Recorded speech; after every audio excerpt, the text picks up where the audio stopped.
Welcome, welcome to Homeschool Moms Unfiltered. I am your host, Megan, and my amazing co-host is... Hey, I'm Amanda. Hello. We are your source for messy, imperfect homeschool advice. We love our respective kids, and we love homeschooling, so this isn't a bitch fest where we show up and complain for the length of an episode. But we do share the full spectrum of the homeschool experience. We'll share the incredible highs and the days where you'd give up a semi-vital organ for just a moment to yourself. It's all here, wrapped up in one big podcast. Yeah. The other thing that's totally our jam, secular and progressive views. Megan and I homeschool like so differently. I'm an aggressive academic homeschooler, and she's a loosey-goosey unschooler. We parent pretty differently as well, but we've been friends and now business partners for nearly 5 years. We are really good at agreeing to disagree on these kinds of things. I can be over here thinking, I would never in a million years do that, but still be absolutely genuine when I cheer her and her kiddos along on their journey. Yeah, likewise. I love cheering your family on. It's amazing, right? But we do not agree to disagree on human rights. Okay, this is where we draw the line. We believe that you have lost the right to throw around the word illegal when you voted for a felon. We believe a woman should not be kept alive as a human incubator against her family's wishes. We believe in radical socialist ideas like children shouldn't be left to go hungry in school if their caretakers cannot afford to buy them a lunch or provide a lunch that day.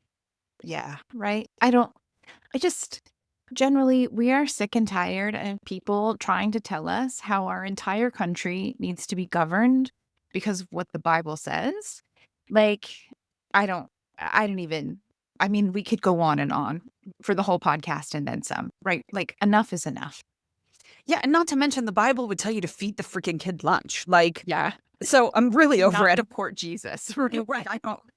Yeah, exactly. So, like, enough, right? Yeah. I mean, so have you ever seen that meme that's like the horrors persist, but so do I? Like, that is my vibe this week. I'm just, I'm afraid. Yeah. No, I hear that.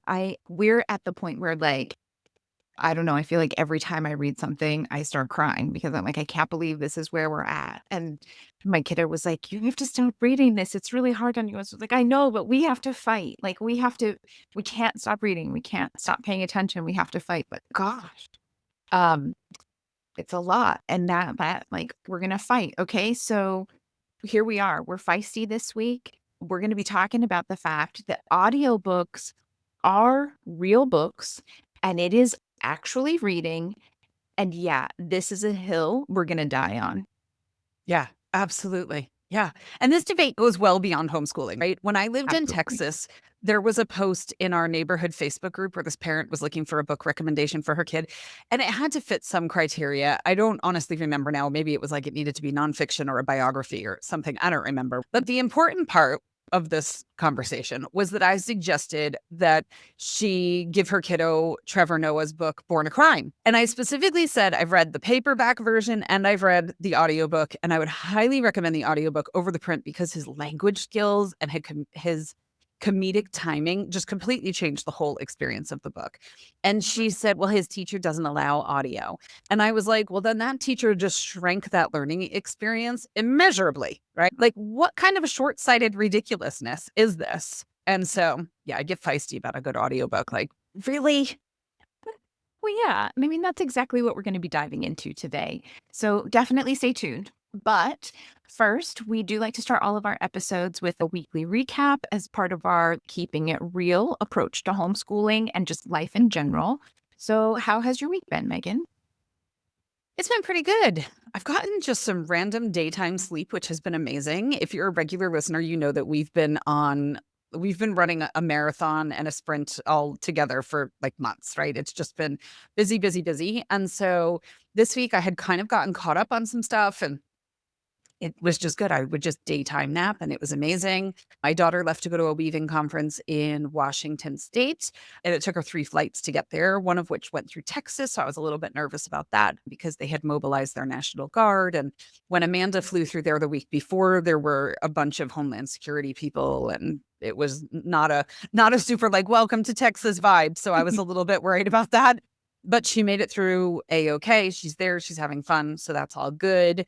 We went for a really nice long walk on the BEACH yesterday, which I can't say that word too good because Waffles gets like, oh my gosh, are we going now? Girlfriend did get a little bit of like a cactus situation going on. Nothing that hurt her, thank goodness, because she has a lot of hair. So it all just got kind of caught in her hair. But that was fun to come home and take care of. So that was good. One of the authors that I read a lot of her books, she released a new book on Tuesday. So I'm pretty pumped about that.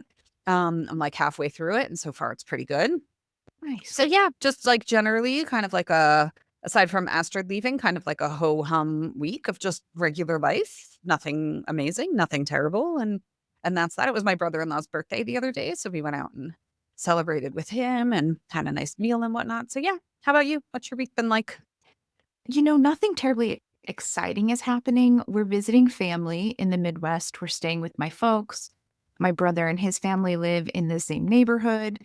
In theory, that should be great. And the visit itself is fine. If you've listened to us before, you know that I have a lot of health issues. And normally I'm able to anticipate when I'm going to like really be on the struggle bus and when my chronic fatigue and my PEM and all of that are like really flaring. I'm not entirely sure how or why, like exactly what's happening, but like I do not have a good handle on them. So I'm like, yeah, I'm really struggling this week just to survive. And so, I haven't blown up at anyone, so we're going to call that a win.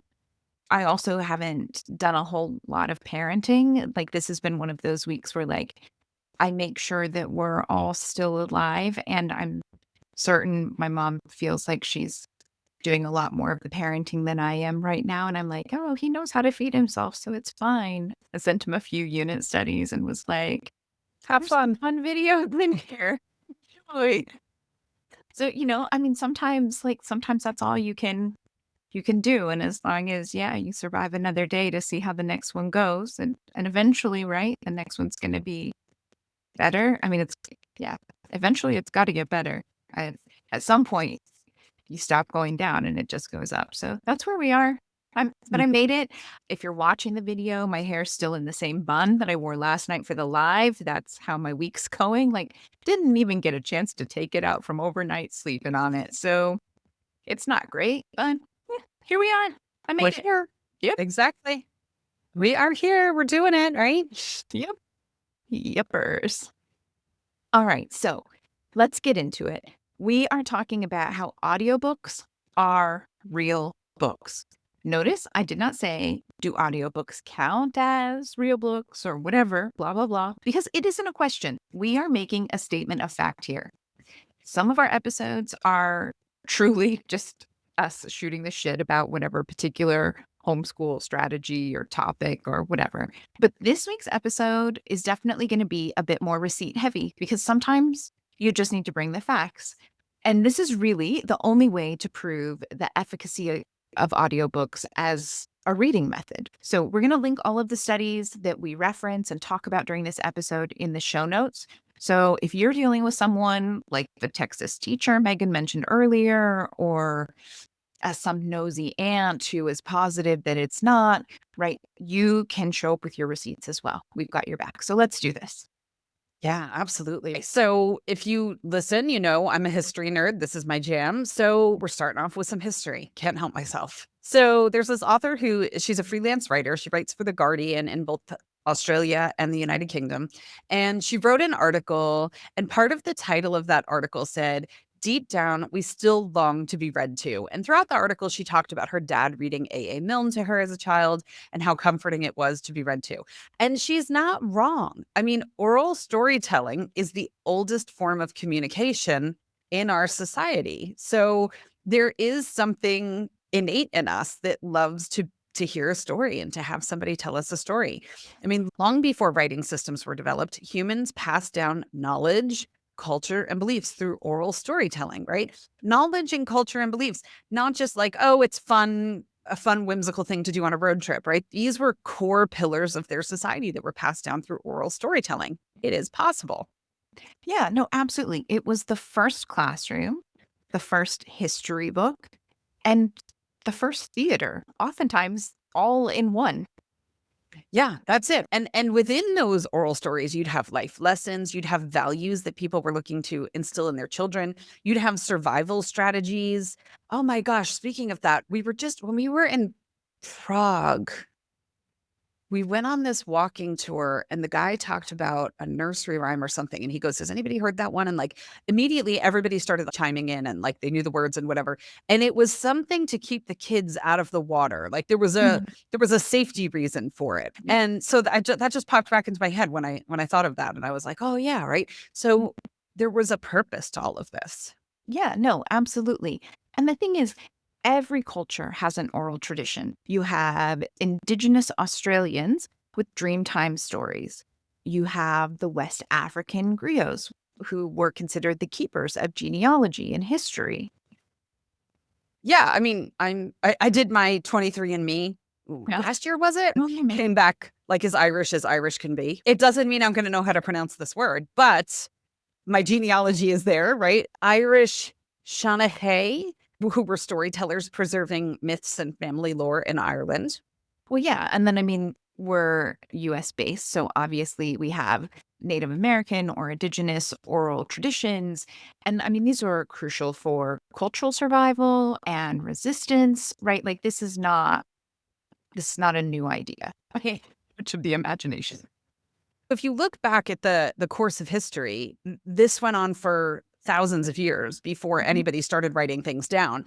The really interesting thing is as colonization started spreading Yeah. into these areas where tribal and indigenous and ancestral people were living, the oral traditions that they held so dearly were dismissed or oftentimes intentionally suppressed because written records were seen as more valuable. So, by us continuing with this trope of audiobooks aren't real books, it's kind of supporting that same colonial idea of suppressing this beautiful history of oral storytelling.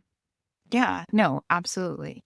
Okay. So perhaps someone could, let's be real, people will make the argument that replacing oral traditions with written expression was an improvement. But remember, we're dying on this hill. So you know we have something to say about that. Get Right. ready So for some receipts. exactly. Right. So first, we have an article from Time magazine. And the quote from the article says, human beings have been sharing information orally for tens of thousands of years, Willingham says, while the printed word is a much more recent invention. He says, quote, when we're reading, we're using parts of the brain that evolved for other purposes, and we're MacGyvering them so they can be applied to the cognitive task of reading, he explains. The article goes on to say, listeners, on the other hand, can derive a lot of information from a speaker's inflections or intonations. Sarcasm is much more easily communicated via audio than printed text. A little aside, I think we all know that. How many times have we been like, is this person being sarcastic or are they truly an asshole? Right. The article goes on to say, and people who hear Shakespeare spoken out loud tend to glean a lot of meaning from the actor's delivery. I don't think any Mhm. of that's new to us. We know these things. Sometimes we just need a professional, a, a quality resource to to back us up and be like, yes, that's not just your random opinion. We looked at this, it's true. Mhm. And we'll link all of these studies that we've brought to today's episode in the show notes. So if you need the studies and you want to go deeper, I mean, there's one where we've kind of got like a roll up of neuroscience and the but we've got the full neuroscience data there. So like there's a member of our Patreon community who's biological sciences or something, I could totally see her nerding out over the full scientific report, right? So if that's your jam, go for it. Have the best time ever, but we'll link all that stuff that's there. I just remembered, though, that I did forget to share in my weekly update that I bought tickets to go see Macbeth with the Royal Shakespeare Company this week. I had to wake up at 4 a.m. the other day because we're not in the UK time zone right now. And yeah, but we're going to see Macbeth because if you're an Outlander fan and you're listening, Sam Heughan, who stars in Outlander, is playing Macbeth for a 2-month run. And so, yeah, I will be there with bells on. So, as we mentioned Shakespeare, and Macbeth happens to be my favorite tragedy. So I am like, I'll be there with bells on. I love it. I want to know how many people who aren't homeschoolers can proclaim that they have a favorite tragedy. I mean, I'm sure there are some, right? But I think that that's one of those things that's a little bit more common. All right. So anyway, before we go on, like we said, we've got lots more to talk about, lots more receipts for you, lots more deep diving if you're interested. But are you stuck? Like if you are stuck for whatever reason, if you're just getting started, if you are years in and it's time to do something new and you're not really sure, maybe you need new curriculum, maybe you need to figure out how in the hell you put a high school transcript together. Maybe you've been doing one style and it's just not working anymore, and you just need to bounce some ideas around with people on what new style, what new things to try because you really love homeschooling and you don't want to walk away from it. We do coaching. Okay. So we do one-on-one coaching. Sometimes it's 2-on-1 if you want to talk with both Meagan and I, because we do definitely come to the table with different ideas. But you can schedule to talk with just me about the things that are more my speed. You can talk with Meagan about things that she knows all about. We have a Calendly. You can find it. You can find it pretty much all the places online. We have a website. It's homeschoolmomsunfiltered.com. It's not hard, but the Calendly is also on there. We'll drop it in the show notes. But if at any point you're like, you know what, I really think I would benefit from this, come talk to us. We are happy to do it. The coaching sessions are always awesome. Anyone who has done it has had like amazing experiences, and their praise like makes us blush. But I mean, obviously we're doing something right. And we would love to help you and support you in that way. So come book some one-on-one time with us. And yeah, we would love to chat with you. Yeah. Can I just say another part of my weekly update that I missed? Last night, I subjected myself to the full 2-hour interview between Tucker Carlson and Rafael wow. Cruz, who On I purpose? refused to call Ted. I did because I feel like we've become guilty of living in a soundbite culture. Mhm. And those sound bites were out there of Rafael Cruz looking like a moron. And I was like, okay, I have to tell you, most of the 2-hour interview was the two of them just congratulating each other for being amazing and geniuses and agreeing with one another. Like Mm. those bits where there was friction, that was it. The rest of the time they were like, I totally agree with you. I totally agree with you. You're amazing. No, you're amazing. It was nauseating. Okay. But anyway, when Tucker Carlson does little breaks like we do, like most podcast people do, you cannot skip them. And I should have gotten an award. He's promoting some university that's not woke and this, that, the other thing. But the one was some weapon that you can buy that shoots like tear gas and rubber bullets so that you can't be persecuted for defending yourself the way Rittenhouse was. Let me tell you, I deserve a medal for sitting through that entire thing. But I really wanted to hear the whole thing and not just, everybody's talking about it. And I'm like, but all the people are talking about are just those like handful of clips. It was 2 hours and all we've seen are like 3 minutes of it. Yeah. And it was an adventure, let me tell you. So I appreciated your little interjection into the conversation a whole lot more than Tucker Carlson's. Hey, present. I mean, but also like, come on, it's so hard. These days, it's so hard because everything we talk about it, right? We remind people like, hey, please share our episode, like if wherever you are, blah, blah, blah, because everything is driven by algorithms. And so like on the one hand, I want the real information, but on the other hand, there's absolutely nowhere you can watch the entire thing that they don't get like a boost to their numbers, and it doesn't help them be like, look, we bring so many people in, like sponsor us, give us more money to sell these weapons that should never have even been created. Yeah. Or like, I don't even, and now like you're going to have to spend forever like sorting out your algorithm because you only have to watch one terrible thing or listen to one terrible thing before you're like, oh, my computer being inundated with this crap. Yep. Oh, It's gonna be interesting. But yeah, it was interesting to see the whole thing in balance as opposed to no, just like, just the clips, but it was also slightly like I did want to gouge my eyeballs out a little bit too at the same time. Yeah. So, yeah. All right. The good news is with an audiobook, you never need to gouge your eyeballs out because Sure. they're not consuming the trash, right? But don't stick anything in your ears either. That's also a bad idea. Oh my gosh, did you just see that thing with Candace what's her face about how horror movies are portals into your homes that open an opportunity for the devil to come into your home? Cameron, what's Kirk Oh, Cameron's Man sister? Is that Cameron? Candace Cameron. That's Candace. That's Candace her, right? Candace Cameron Bure, maybe? Yes, that's her. That's Uh, her. How they're portals into your home and they take over your home for the devil or something. It You was a should have whole. lost the plot, right? Like, and I used to watch her a lot because I'm all about, like, the Hallmark movies and, that, like, the holiday stuff where I talked about, like, next month we're doing a whole Christmas in July, like, themed thing. I'm super looking forward to it. And then she, like, yeah, she's, like, really lost the plot. Oh, she's out And there. she's left Hallmark. She's got her whole, like, a special weird channel that she does all of her stuff on. So at least now You we don't stay have over there. we don't have to, like, watch our consumption quite as much. Although, Actually. again, I struggle with that. Like, do we watch the old ones that she's in? Because I bet she still gets some kind of royalty. Yeah. Not, like, ugh. I'm Anyway. telling you. Anyway, right? I know.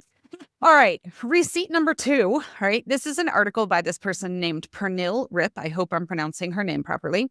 She used to be a teacher in the American public school system. She's an adult literacy coach. And I love the fact that she's doing early childhood work now in Denmark. And I love that because we've talked before about the different systems that are in Denmark and Finland and Germany and the way their littles are play-based until about age 7 and they're not pushing early literacy and all that kind of stuff. So I love that she's expanding into that world. But in her article, which again we'll link, she says, sure, there are cognitive differences in the processes that happen when we read with our eyes versus our ears.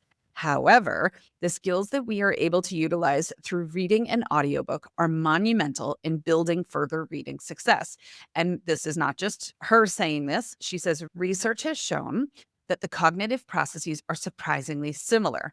Listening to an audiobook can provide many of the same cognitive benefits as reading books in print, including improved vocabulary, comprehension, and critical thinking skills. And that's from a study that came from the National Library Service for the Blind and Print Disabled. So there are some main talking points from this article that really back that up. So the first is that students can develop critical thinking skills without having to spend enormous brain power on decoding. Hello, right? I mean, it's like anything else. Think about somebody who has like sensory challenges. The amount of energy that they need to spend managing all the sensory input takes away from anything else that they're trying to do. It's like when we force an ADHD kid to sit still and stop tapping their foot or stop swinging their legs. The amount of brain power that they're putting into not doing those things takes away from the task that you actually want them to be doing. Same concept.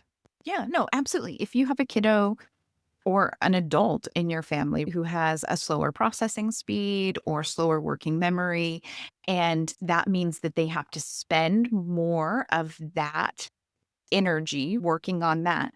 If you throw in, okay, now you have to decode, and while you're doing that and working on all of that, now make sure that you've got your critical thinking skills going and you're working on your reading comprehension and you're this and you're that. Like, you only have so much energy. You only have so much computing power. We've all been there. You've got your old phone and it's almost done and you're trying to run more than one program at one time. And it's like, time to buy a new one unless you want a break. Don't do that to your brain. Okay. Mhm. So it also talks about the fact that children who listen to audiobooks showed significant improvements in reading comprehension and fluency, according to Stanford University.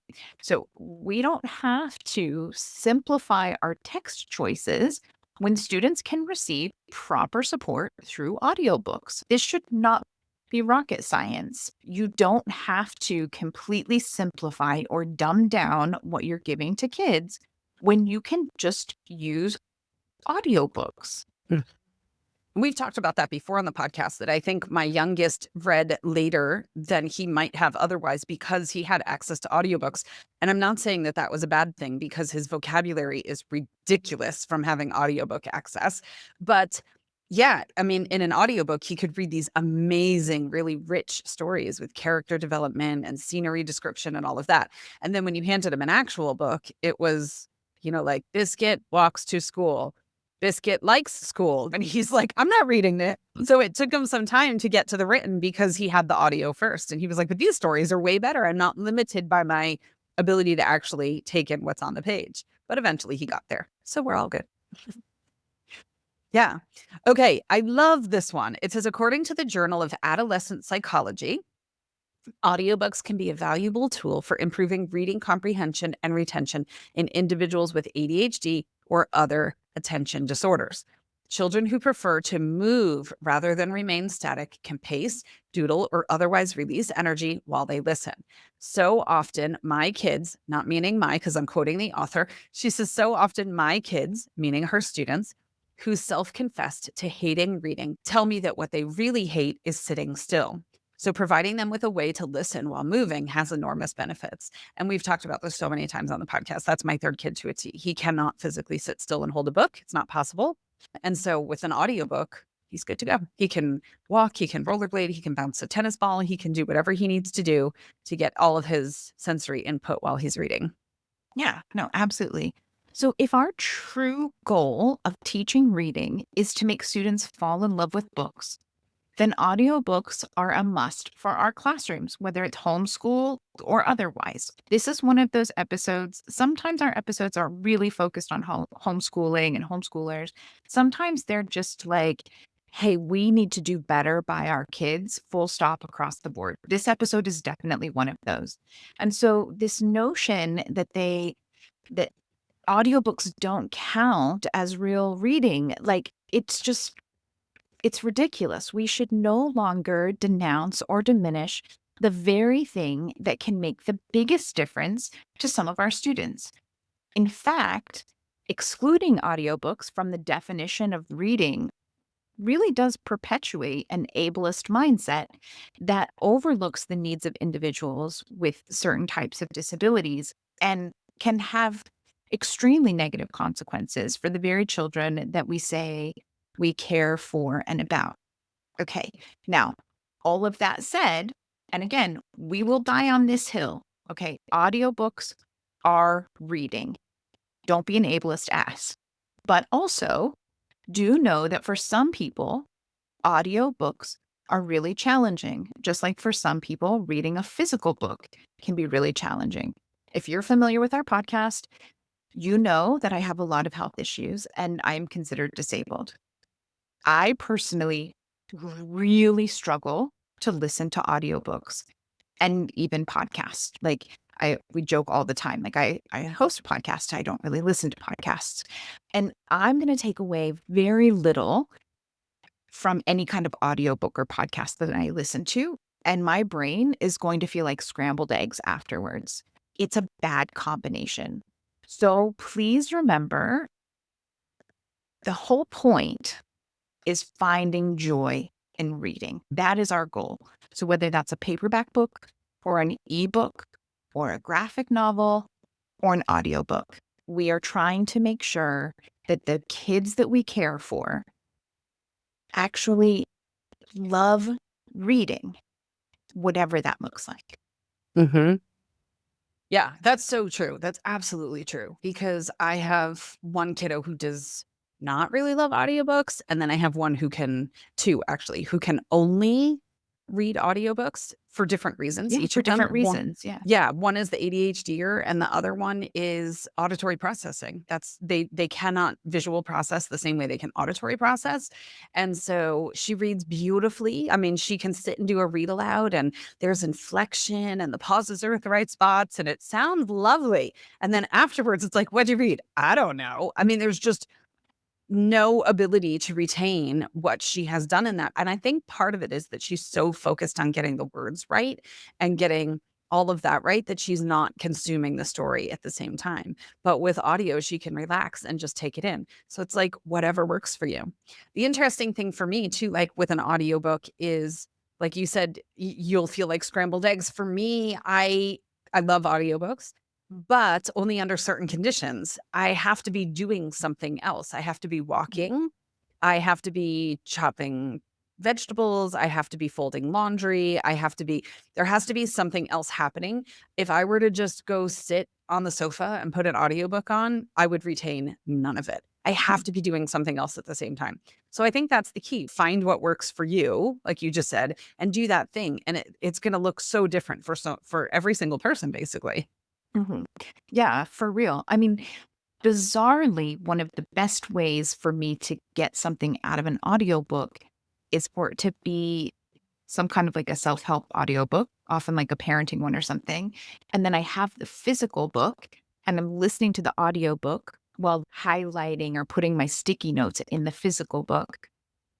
But I just really, yeah, it's very rare for me to do a pleasure audiobook, but I don't wanna miss out on those opportunities, like the Trevor Noah book that he does himself, or right now I have Spare, which, Oh, so good. Harry has done. I haven't listened to it yet because I have the struggle with audiobooks, but I know that I don't wanna just read his book because he's the one that's actually done it. So I'm gonna find a way to power through the audiobook because I know I'm gonna get so much more out of the audiobook than I will reading the physical book in this case. I just don't understand. I don't understand why so many people are still hung up on this. This is not complicated. If you are listening to me and going, "No, no, you won't get nearly as much out of the audiobook that's actually read by the person who wrote it." Like, Whose life story it is. Yeah, I mean, it's tantamount to going to a lecture that's 12 hours long.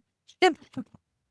Or you show up and Prince Harry's like, "This is my life." And how would that not be beneficial? Just because Mhm. it's coming through your phone and some AirPods doesn't make it less beneficial. Yeah. And there again, it's that thing. There's so much research around this, right? Like Mhm. we're going to link these articles, but we could have done I mean, we could have read you 50 studies and meta-analyses and articles and things from magazines and news journals and just the whole gamut. We could have done so many because there's that much research behind it. This is one of those things it was not about this specifically. It was about something else. And I was just like, I do not understand why people refuse to believe the science and implement the science just because it's uncomfortable or requires a little bit of change on their part. What has happened to us? Where have we gone wrong as a people that we're like, no, no, no, no. That science, I don't know. Yeah. But then we try to stand there and be like, well, we're not those anti-science, science denier people who are flat earthers. Like, well, oh no. I mean, you're refusing to accept the science on this. It's there. Uh, Exactly. All right, so let's recap a couple of concepts. And yes, there are more studies involved. 100% equal comprehension. There was a 2016 study that was done that found no significant difference in comprehension between print, digital, and audiobook formats. Listeners understood just as much as readers did. So that idea, now again, to Amanda's point, with her particular neurotype and brain function, she might not, but that's not because it's an audiobook versus a print book. That's Amanda or my kid who would get far more out of an audiobook than he would out of a print book. That's not the book function. That's his neurotype. So yes, differences exist. You have to find what works for your kid. But when all things are considered equal across those three mediums, there is no difference in the comprehension that can come from consuming content and in those various ways. well, yeah. And I mean, that also goes back to that thing. Just because one thing doesn't work doesn't mean that something else won't work. And so to say like, oh, well, they have terrible reading comprehension, full stop, because when you put them down with a worksheet and a quick reading assignment and they can't do that quick reading assignment and fill the worksheet out well, and like, don't be that asshole. Like they don't have bad reading comprehension. You haven't found the medium that works well for them. And we know from research that when you find the right medium, Mhm. reading comprehension, it's there. And so, yeah. All right.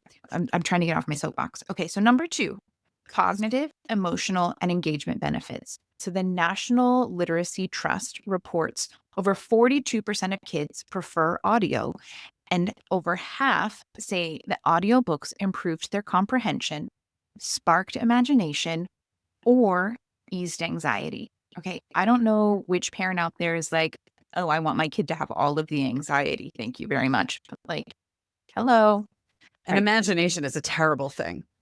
Who wants Awful. that? They need to stop being so creative. But I think too, in the kids' audiobooks, especially, there's usually different voice actors doing the characters. In adults, they just modify their voices usually. But for the kids, because I know for my daughter, that was a big thing trying to transition into some of the adult books. She's like, but it's the same person doing all the voices. And even though they modulate, I don't like it. It's not. But in the kids one, it's like they do all the different voices. I mean, that's like magical story time of our childhoods where somebody sits there with like finger puppets and does voices and stuff. It's like, here, it's on demand for you whenever you want it. I love how you're totally geeking out on it. Okay. So the other one, the New Yorker, notes that listening activates the same cognitive and emotional brain areas. And skilled narration can enhance enjoyment, like exactly like we were saying. And again, we've all listened to that book where like the female narrator tries to be the man or the man tries to be the woman, and you're like, oh, that's terrible. That didn't work, especially because if I'm going to listen to something, it's probably smut or a parenting book, and it doesn't matter in the parenting book, but in smut, it really matters. But skilled narration can truly enhance your enjoyment. It's like we were talking about before, the inflection, the intonation. It makes a big difference. I saw an interview one time with this woman, Davina Porter, who narrates the Outlander books. And she's done a ton of other books too, but she's known for being like the queen of audiobooks. And it was something on PBS. And it was amazing. She talked about all of the factors that she takes into account when she's getting ready to record, even down to like what she wears so that there's no rustling fabric if she's moving, her breath work, the amount of work that goes into it and the amount of thought and preparation and training and all of that. And it was fascinating to listen to her talk about her craft because she is an amazing narrator. That's awesome. So loved it. Okay. The other thing we talked about, and it rings true, supports neurodiversity and accessibility. Audiobooks remove barriers, especially for people who are visually impaired, dyslexic, ADHD, second language learners. I mean, are you going to say that somebody who's visually impaired is illiterate? Right? That's really what it comes down to. I mean, unfortunately, there are plenty of assholes out there who are going to, but let's not be those assholes. If you're listening to our podcast, let's not be those assholes, right? I love that that's the theme of the podcast. Listen, if you're listening to this a year from now, we are in the heart of the Israel, Iran, and moronic president going, maybe we'll get involved, maybe we won't. I don't know. 2 days, 2 weeks, we're done. Like, I'm pissed off this week. I'm just done. So don't be that asshole is the theme of this week's podcast because it's exhausting to be alive right now. I'm over it. Yeah, the birthday party parade that was like you got to give them props. All of the people who were involved that were clearly like, we don't want to be here. Listen to our playlist that he doesn't realize is actually, bashing him. It's just elected officials being detained by ICE while specifically asking for their judicial warrant. Like the world is a dumpster fire. We don't want to be those assholes, right? Like, audiobooks are the least of your problem. Just count it as a book and move on. Like, that's where we're at, right? We're done.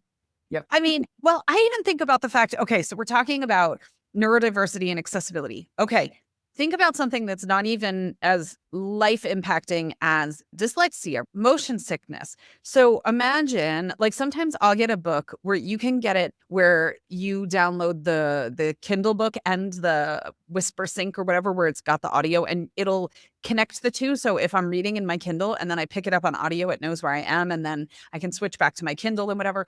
I cannot read in the car. Cannot. I mean, I can't do anything in the car. I will get sick.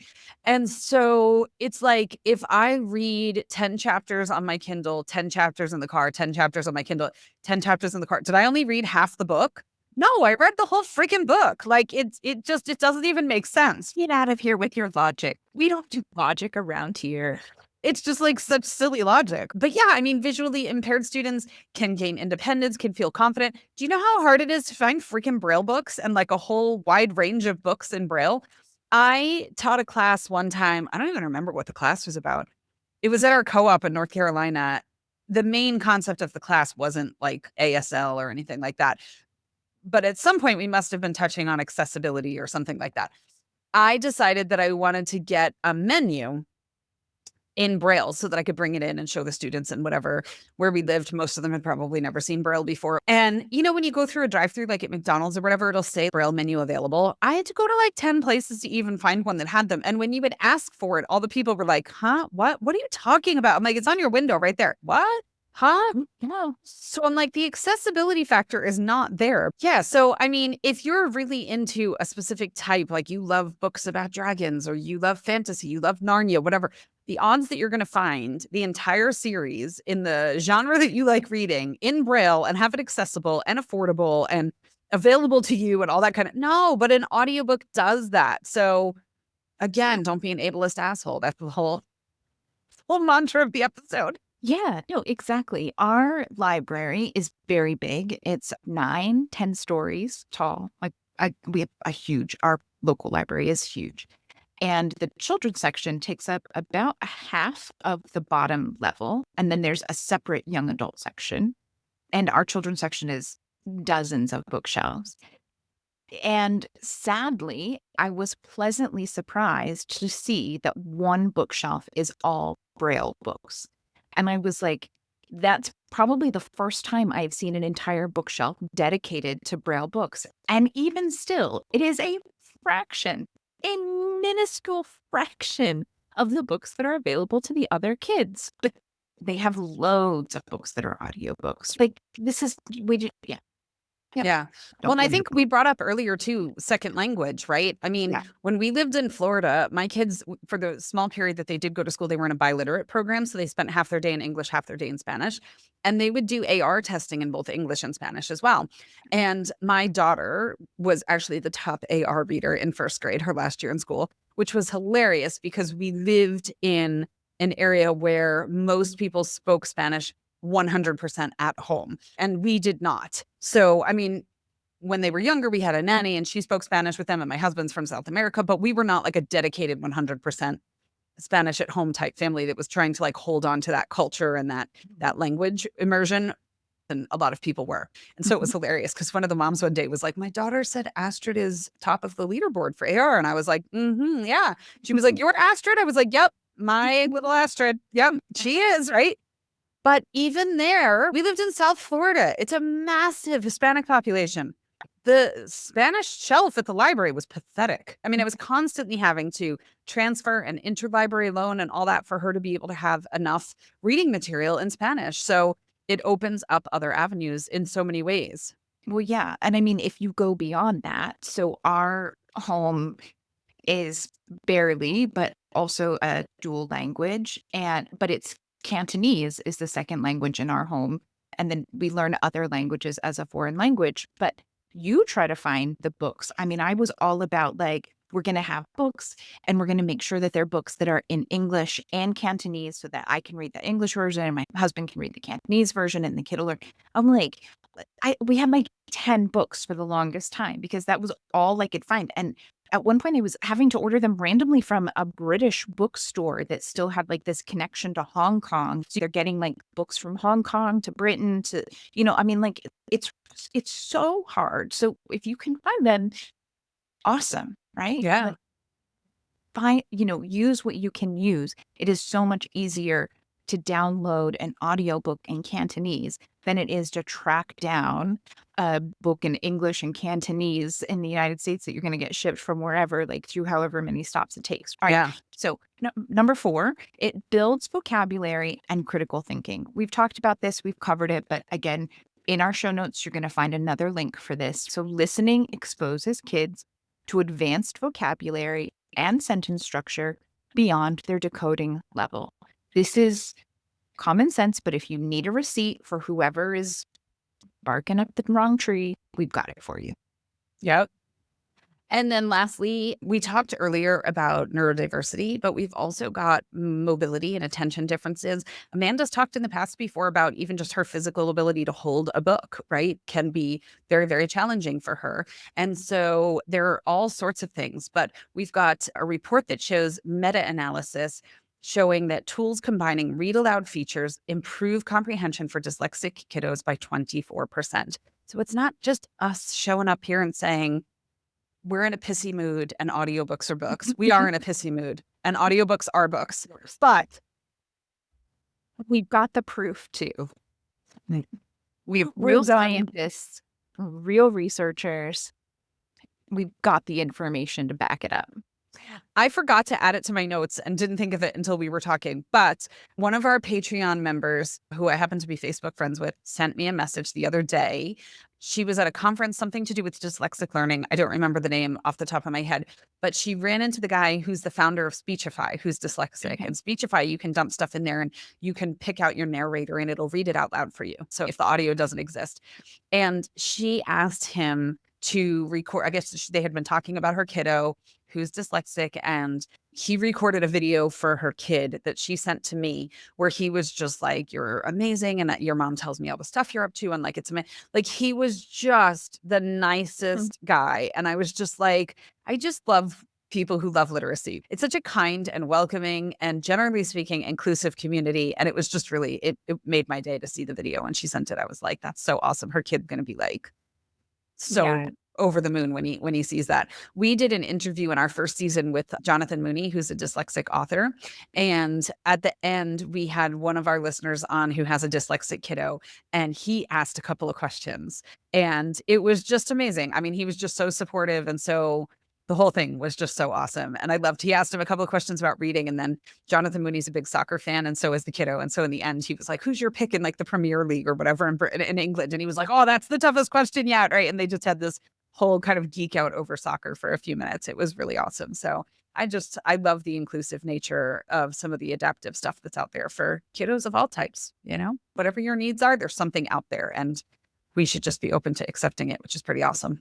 No, absolutely. And I do want to take just a quick second before we wrap up and say, like, if you're listening to this and you're thinking, yes, I love the idea of audiobooks, and yeah, maybe you use Hoopla or you're able to use your local library, there are plenty of resources. You don't have to pay for them. If you are struggling with that, because I know I definitely have a hard time getting the library system set up to play where my kiddo can listen. It's not always easy if you don't have your own smartphone or something like that.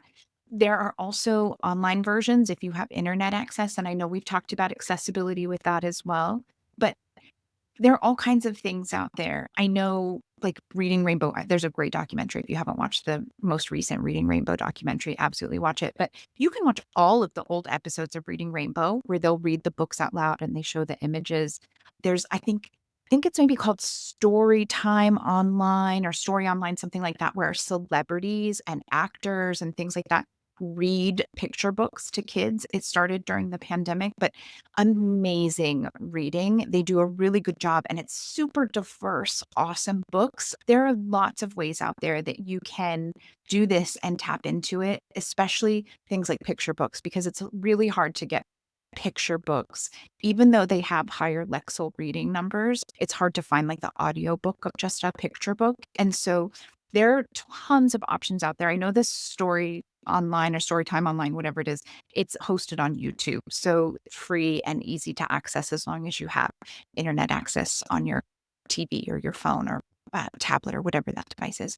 But yeah, there are lots of ways to access it. And if you need some help, you've got something in mind and you're not really sure where to go with it and you're listening to us, send us a message. We are so happy to help brainstorm whatever it is you're looking for or trying to make happen. Absolutely. All right, so we've got our mantra for this week. Before we get to our mantra, just a little heads up that I would love to invite you to come and hang out with me in Lisbon this fall.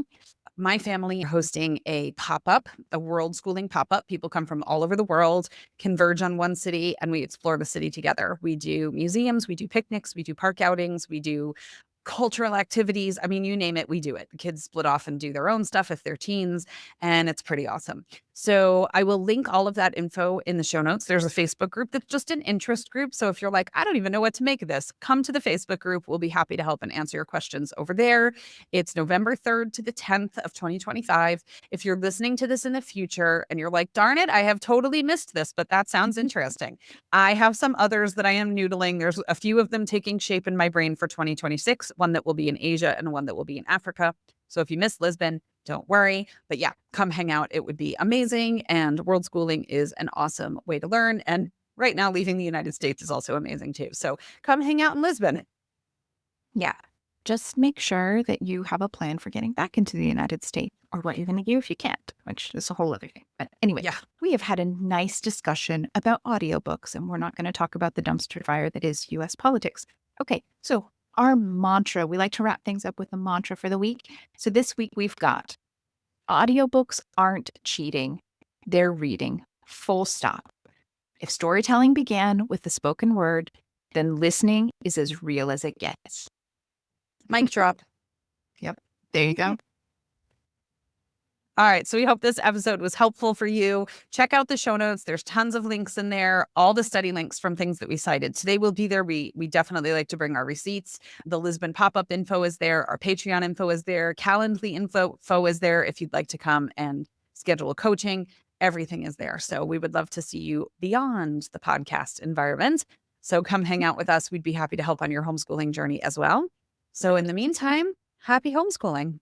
Yeah, have a great one.